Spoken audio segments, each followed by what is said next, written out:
revisit the fantastical worlds of sci-fi and fantasy, here is what I have been reading lately. The Martian by Andy Weir, I don't want to say that. I was super excited to get to this one because of all the hype that has been around it, and for the first 22% or so, I was like, okay, this is kind of like reading an engineer's job notes. I don't know if I'm going to connect with this book or not, but then, as soon as NASA gets reintroduced into this story, oh my god, this story just took off, and I was hooked right through to the end. It was mesmerizing. Subsequent to this, I also watched the movie. I thought Matt Damon did a really good job with the character, who is alone for most of the movie, which must have been hard, and understandably, they also had to consolidate a lot of events for time. But what I really had an issue with is how they changed the ending, where they took what was a joke in the book and they actually did it. There was a reason it was a joke. Anyway, the book is better. World War Z by Max Brooks. This has been on my TBR for about 5 years now, since the mailroom clerk at my last job kept raving about this book and its story structure. I just hadn't gotten around to it yet, so I managed to convince my book club to read it with me. If you, like me, were a little slow on the uptake on this one and haven't gotten around to reading it, let me summarize. It is written by Mel Brooks' son, but it is not a comedy. It's actually in some ways kind of similar to The Martian in my opinion, where it's really about the logistics of the whole situation. The Martian was about the logistics of surviving on Mars. World War Z is about the logistics of surviving a zombie apocalypse. Humanity is initially very bad at it, but throughout the book they learn to adapt. The way the story is told is through interviews around the world, so the book hops perspectives and locales, all the while slowly weaving together for the reader the greater picture of what is actually happening. At first this was a bit of a slow read for me, but it started to really get my attention once humanity starts to figure things out. Again, logistics, I love logistics. By the end, I was kind of gung-ho for this book. My book club was not as enthusiastic as I was for this one, but I personally am thoroughly pleased, and I plan to repick this book up in about 5 years' time, and at that point I'll probably listen to it in audiobook form, as I hear the audiobook is beyond amazing.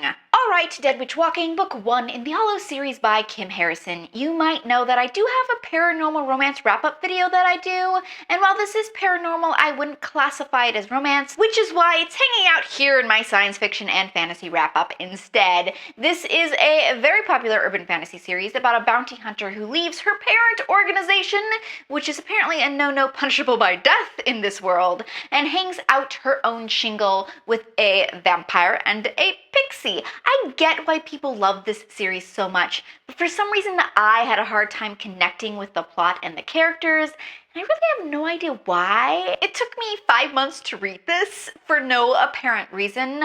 I want to like it, but I'm just a bit apathetic about this one. The 13th House, which is the second book in the 12 Houses series by Sharon Chin. I really liked the first book in the series. It was slow, but by the end, I was totally on board. This second book, not surprising, is also really slow, so it took me 4 months to read. In this one, Kira is a shapeshifter who is part of this band of soldiers and sorcerers.